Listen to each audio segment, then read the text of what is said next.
and they call it cancer ghosting, and it's very common. Big and nice, beautiful. Which is awful anyway, but I feel like it's a little bit better if you can say, I have cancer and this is what we're doing about it. Yeah, just a drink, you know. Hi, welcome back to my channel. Today I'm so honored. I have Hannah, my colleague, my favorite one. She's so talented with the chiropractor, which if you don't know, from Asian, they not quite understand what chiro do. Crack the bone. Crack the bone. For this video, we will have two parts. Part one, all about women. If you go through breast cancer or any cancer, he's 29 now, but he goes through 3 cancer, almost 2.5 cancer in her whole life. And part two, you will know all secret behind chiropractor, this career, this job. Okay, let's start. So Hannah, I will go straight to stick you up. Okay. When your dad passed away, that was when you were 2 years old, right? Yes. So we'll see, you don't have much memory about your dad. I don't know if what I can remember are memories, or if because I've been told so much, I've created these sort of memories in my head, which I'll take it no matter what it is. Yeah, there are some things that I do definitely remember, but I feel like a lot of it is made up from what people have told me. So after that, you will have a rebuilt family, right? You got your sister, your new stepdad. Is that called stepdad? Are they good? Yeah, for sure. Yeah. Amazing. We go straight to the point, huh? I may hurt you, but if you want to cry here. I got a big chest. I'm good. Yeah. So from how old you start find your first cancer? So I was 19 when we found my first cancer. What is that? Which was bowel cancer. Bowel cancer. So I was supposed to get a checkup when I was 18 because that's what my dad died from. Bowel cancer. You got a genetic, yes. Yes, but because I was 18, I didn't want to get a colonoscopy because I thought it was gross, which was really dumb looking back. So dumb. So I went and got checked when I was 19. Found no reason, no feeling. No symptoms, you just no symptoms. Yeah, it was just a checkup, and we found how that I important is that? Very. If you have family history, do the check even if it's gross. I'm scared. My family got cancer as well. My grandma, my grandma got a 5. Have you been checked? I checked this year. I checked. Okay. How you check? Check what? Yeah. I got a blood test. This year I checked the liver. My dad for liver cancer. So I check everything okay. Okay. So is that what you did to check? Where? For the colonoscopy. Like that's a scope, so you go into the hospital, go into sedation, and they use a camera. Not GP. No. You have to be sedated, so knocked out. Yes. And they use a camera on a tube to go up and have a look. I went to my GP, or my mum organised most of it for me because I didn't want to do it, but I got a referral from the GP to go to a gastroenterologist for an appointment with him, and we did a history and everything, and then I was booked in with him shortly after to go into the hospital and have all of that, and then I was booked in with him shortly after to go through the results. So when we went through the results after the colonoscopy, I had a lot of polyps throughout my bowel, and one of them was nasty. So he sent me to Brisbane the next week, I think it was, and then I had a polypectomy. So a specialist went in and removed the big polyp that was cancer, and it was less than 1 millimeter from growing out of the bowel and into my body. So we're lucky we caught it when we did. Early stage, right? Yeah. And then I was given the choice where that surgeon said either we can trust that by removing that polyp I've gotten all the cancer. He said I would never say to you 100% that I've got it all because there's always a risk that it's still there. He said, so you can either go by that, or we can take out that section of bowel to be sure, or we can remove your entire large bowel. I chose to have my entire large bowel removed because even though there was that one that was already cancer, there were polyps everywhere, and polyps can turn into cancer. And even some part too small you cannot see from the skin. Yeah. So I had my entire colon removed when I was 19. Which was 10 years ago now, but I didn't need any other treatment. It was just the surgery. I didn't need chemo or radiation or anything because it was just a surgical How long for the surgery? Did you remember, 2 hours, 3 hours, whole day, right? Well, I was asleep. So. It was, I know I went in the morning. This is a long time ago, trying to remember. I went in the morning, and I think I remember waking up just after lunchtime maybe, but obviously with big surgeries and recovery, you'll wake up a couple of times, and when I actually officially woke up might have been when I came out. How many days in hospital? It was supposed to be 7 days, I think, but I ended up in there for 9 because I couldn't keep food down. Just because everything was so messed up, my body just kept rejecting food. So once I started having food and keeping it down, they let me out.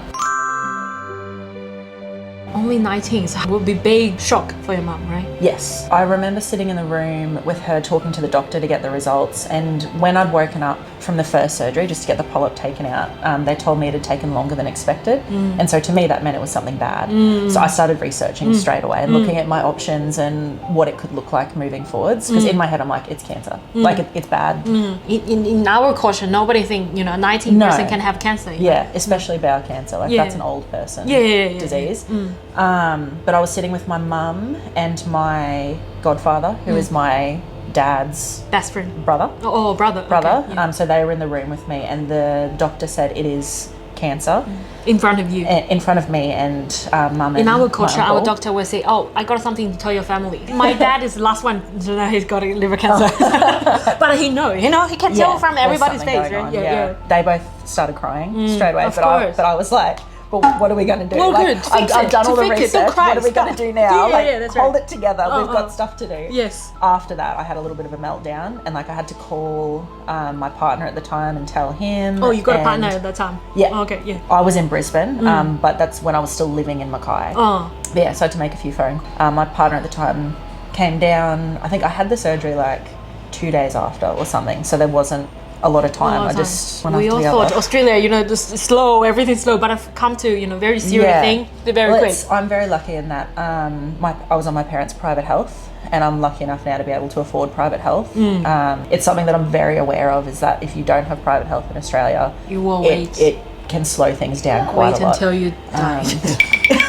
Well, sometimes the wait list is that long. That's why and someone will be diagnosed with something and they're like, yep, you have this, but you can't start treatment for 3 months because there's a wait list. That's already late. Have private insurance. If your family got that, I already bought it from last year. So good.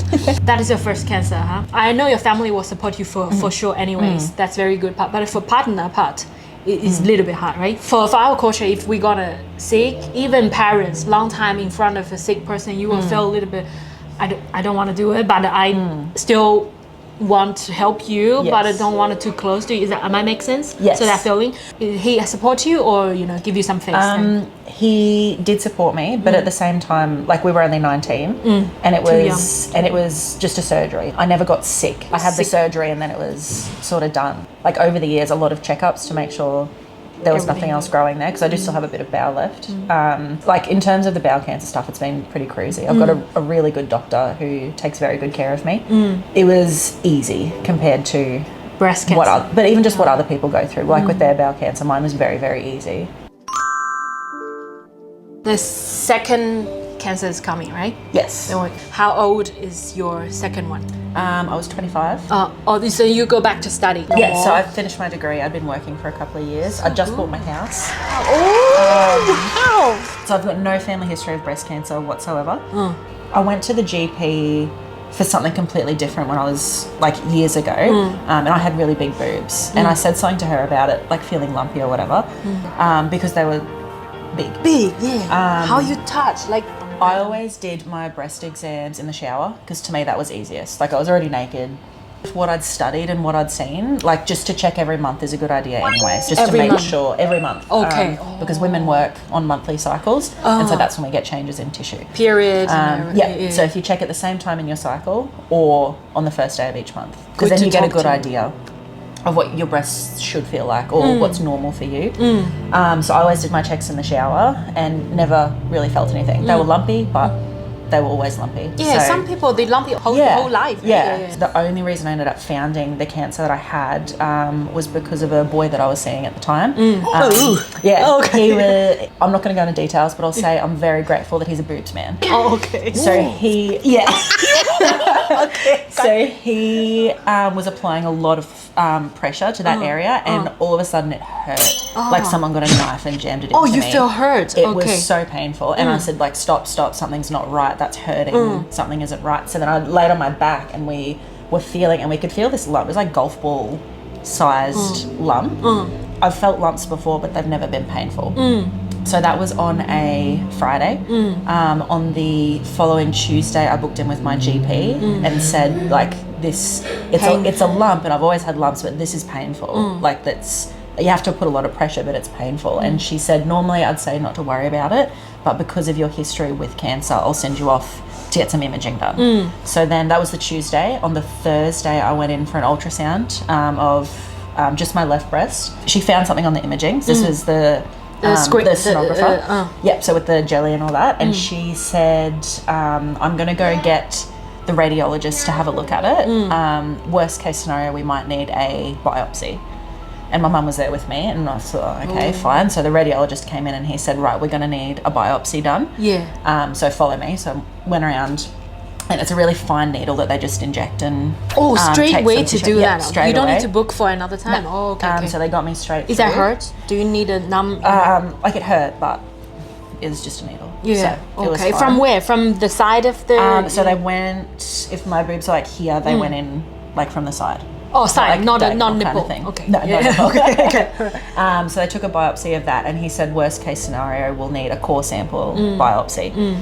And so they checked the first biopsy that they took, and then he came back in and said, we need a core sample. Oh, okay. For that one, they did give me local anaesthetic to numb it because it's this big fat same day. Same day. And they inject it, they poke it in, and then they push a button, and it makes this thing come out and grab like a chunk of tissue. It was painful. Yeah. Like I've had a lot of painful things happen, but that hurt, and like I was bruised. So they took that. This is the Thursday afternoon, and they put a rush on my results because I was stressed. And then it was the Friday afternoon. The GP called me while I was at work. I was in the back room at work, and she called and said that we got your results back. Can you come into the clinic? And I said, no, I'm at work. Can you just tell me right now? And she said, oh, we don't like to do it on the phone. And so I'm like, I already know what it is. Just tell me. Yes. And she said, well, it is cancer, and it's a bad one. And I'd already sort of hyped myself up for it's going to be cancer. So when she said that, I'm like, okay, what now? Tell me what to do. Do I need to make an appointment? Blah, blah, blah. She said that she'd already sent through a specialist referral to a like breast surgeon for me to talk to. That was it from there. So I went into the specialist the next week, met my oncologist the next week, and then just sort of started the ball rolling for treatment. Oh my God. You know, in Australia, if you get a phone from doctor, it already means something bad. Because if you are okay, no news. They will not call you until you remember, book again. They will say, oh, you okay? But otherwise, if they call you, that means something, right? Yeah. I cried. I sort of collapsed and cried. Because I was at work, my practice manager there called my parents. So my parents came into work and took me home to their house. And I just sort of hung out there for a bit, and we told my little brother. But didn't tell any of the rest of my siblings. Little brother, not older brother. No, I'm the oldest. So you are the only one from a dad? No, there are two of us. You was two, so he wasn't born when Dad died. So my brother was born a month after my dad passed away. So it was the worst timing. Oh my God. So yeah, we told him, and he was old enough to understand. The other three were a bit young. So we didn't tell them straight away. It was more, we didn't tell the extended family until there was a plan. Because it's one thing to just rock up and say, I have cancer, and which is awful anyway, but I feel like it's a little bit better if you can say, I have cancer and this is what we're doing about it. So we waited till we had a plan before we told. Well, you are the one being more stronger than anybody else, right? I don't say strong, I say resilient, because it's not strong to do what you have to do, kind of thing. I didn't have a choice. I had cancer. I don't get a choice about whether or not I get to be strong. I just have to do it. So I say resilient rather than strong. Because my family, my grandma got 5 kids. 4 died for cancer. So my dad is the only one survived from cancer. He gonna change his liver. Lucky he's find it early, but it's not because any symptoms. Nothing, because he eat of shrimp, and the shrimp cut his stomach. So he go to hospital. That's why he checked. Otherwise, otherwise wouldn't have found it. Wouldn't find it. He's scared of go to hospital to check it, because in his mind, if I don't go to hospital, I have no sick. I have no illness at all. It's very common. Especially in men. In men, especially in mid-age Asian men. I was 19, 20. So me and my mom will make a decision. What should we do? Go to which hospital to do? And he's broken. He's totally broken. He's angry with everyone. He reaction. He feel the life is not fair, and I hate everybody. I may be too young, too naive to have a good reaction, but at that age, I don't know what is that's good how you reaction. deal with it, Yeah, though. I don't know how. What is the? I was definitely very angry. It's not fair. Oh, yeah, 'Cause yeah. it's not fair. Yeah, It's yeah, terrible. yeah. Because I was at my parents' house, and then I went and got in my car and drove very fast for a long way. Dangerous. Dangerous. Don't do that. Okay. But I just had this feeling of like I was going to explode, and I had to get out and go somewhere. I went to see another family member who is my uncle, who I'm very, very close to. Not the one. Not the godfather. Oh. Yeah, I just went straight to him, and he got it more than my immediate family did. Because my family were all. What is the more mean? Like my mum and my stepdad and my brother were all like, oh, like they were more sad. Whereas when I told my uncle, he just sort of went, fuck, like.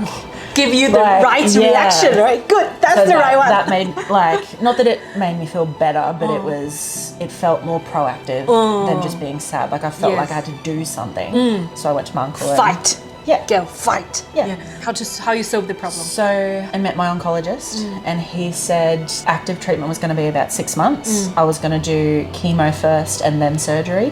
At that time you already know you're gonna cut. You just have surgery. So that was decided. That's the only way. Early on. No other option. He did talk about if we could just cut the cancer out, but with the biopsy that we did, and then we did more scans, we actually found I'd grown 2 cancers at the same time, completely different, right next to each other. Oh my God. So the likelihood of then me growing more cancers was very, very high because I've already grown 2 kind of thing. So we made the choice then that we weren't just going to cut out the cancers that were there because I was probably going to grow another one and just to take everything off. So I started my first round of chemo on the 1st of April in 2021 and I did 4 rounds and they were 3 weeks apart. This is before I started the treatment. I tried to argue that I could still work because I still wanted to work. I love my job. My job is everything. Sometimes they support you, mentally support you as well, right? Yeah. But he said no, that I wasn't allowed to. And once I started treatment, I understood why. Because mentally I was not there. The chemo does a lot of physical things. Like I lost my hair, I had sores in my mouth, I couldn't taste anything, I couldn't smell, my vision went blurry. I had like rashes. Vision went blurry, you even can't not drive, right?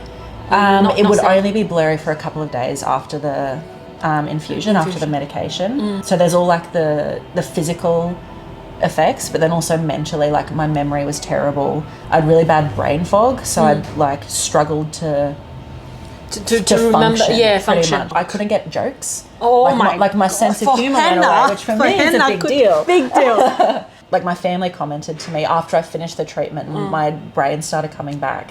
Like my mum made a comment that like, "Oh, you're back," because I started laughing at things again. I started understanding. How the surgery, is that pain or what did what do? Can you feel or is it? So I'll backtrack a little bit because I finished chemo at the start of June. Yeah. And then on the 28th of June I had the surgery.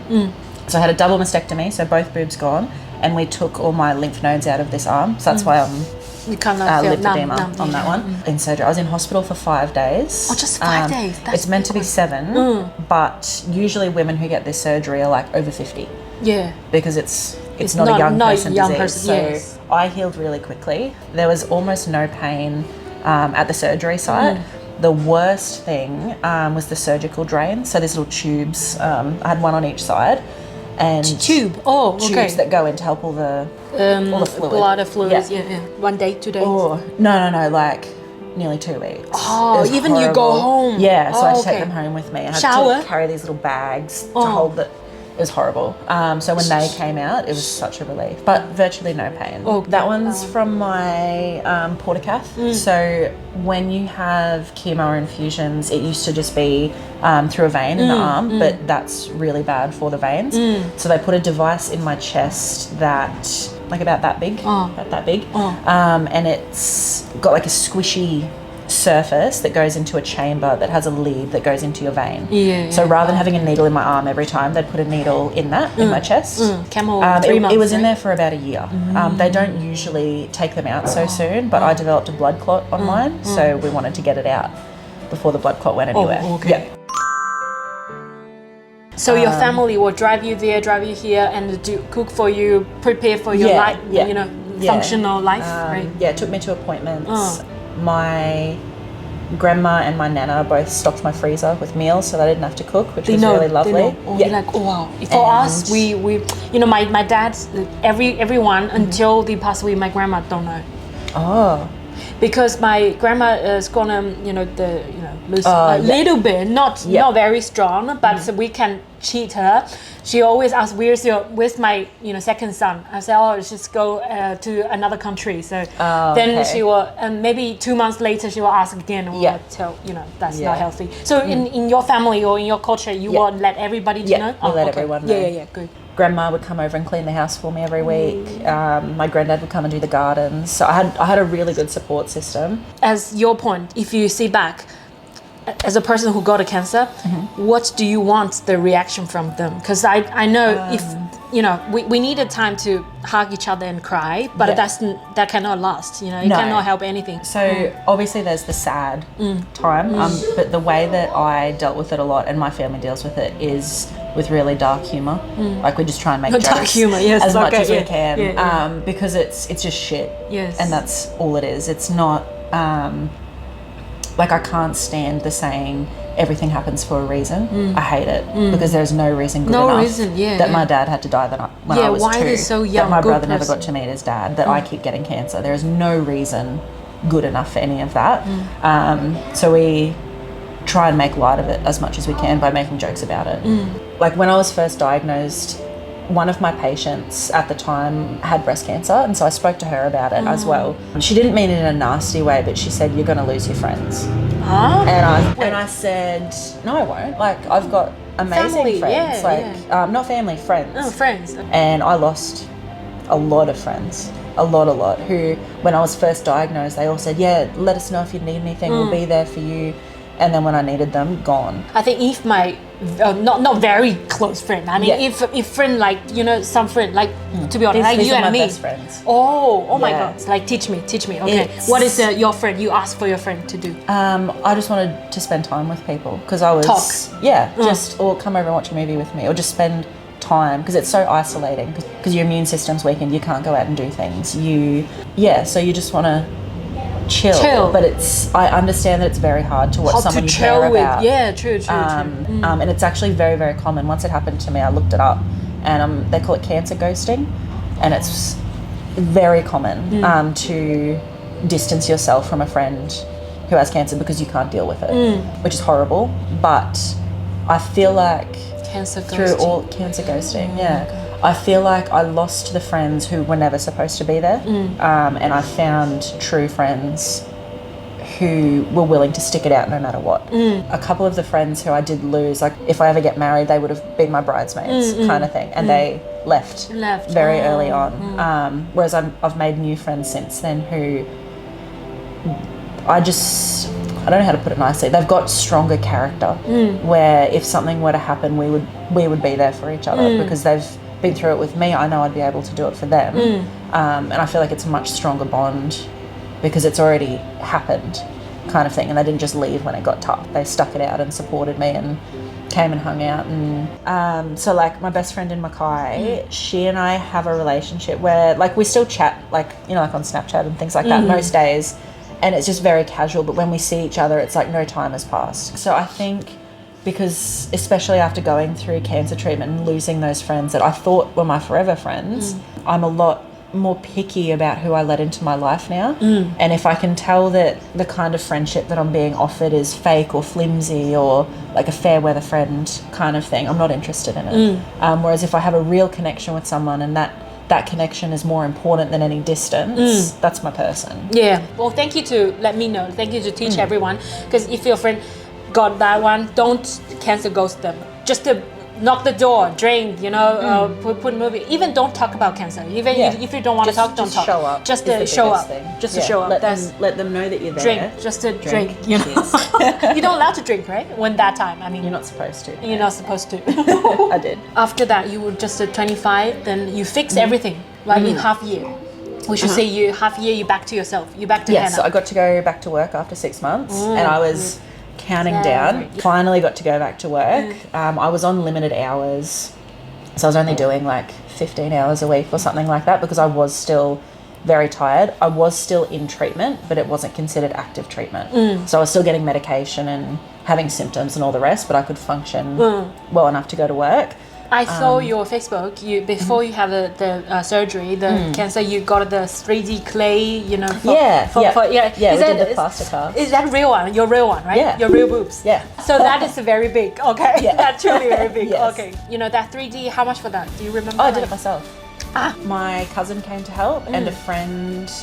We did like a photo shoot day. Oh. Okay. So a friend of mine is a photographer. She took a bunch of photos, and my cousin, who I'm quite close with, and the guy who found the cancer, we just took a bunch of photos and did the cast, and it was really lovely. That's like a big ceremony. Like you're so good. Yeah. So who gave you the idea? You or your friends? Or It was the photographer. She messaged me and like just out of the blue and said like, I'm so sorry this is all happening to you. I wanted to offer you to do a photo shoot, and then she started sending through ideas of what she wanted it to look like, and then doing the plaster cast and all of this. So because I was in chemo at the moment, so my brain wasn't there. So I just did what she told me to do, pretty much. Big and nice, beautiful. That's very perfect idea to have it when you got this, because you will not have it anymore. Yeah. I feel weird now. Sometimes I wear fake boobs. Really? With certain outfits. Like if the outfit looks weird without boobs, and I'll put fake ones on. Wow, you go through too much. Oh my God, completely. you smile and laughing to say that, but it's truly, if people go through that, you know how strong she is. What is your favorite book? My favourite book, The Inheritance Cycle by Christopher Paolini. They're all up there. The big fat ones stacked this way. Yes. I reread them every year. E-reader or paper book? Both. Where your family originally come from? So all my family's in Mackay, up north. They're Australia. I mean England. I'm getting there. But my dad's side of the family, so the Pacers came over from Italy. Yes. There's a big like Italy book of Mackay, like the first people like settled in Mackay from Italy and all that. And my mum's side of the family is like English, German, like that kind of mix. Yeah. Warm up. Is that Okay, good? yeah, Thank you.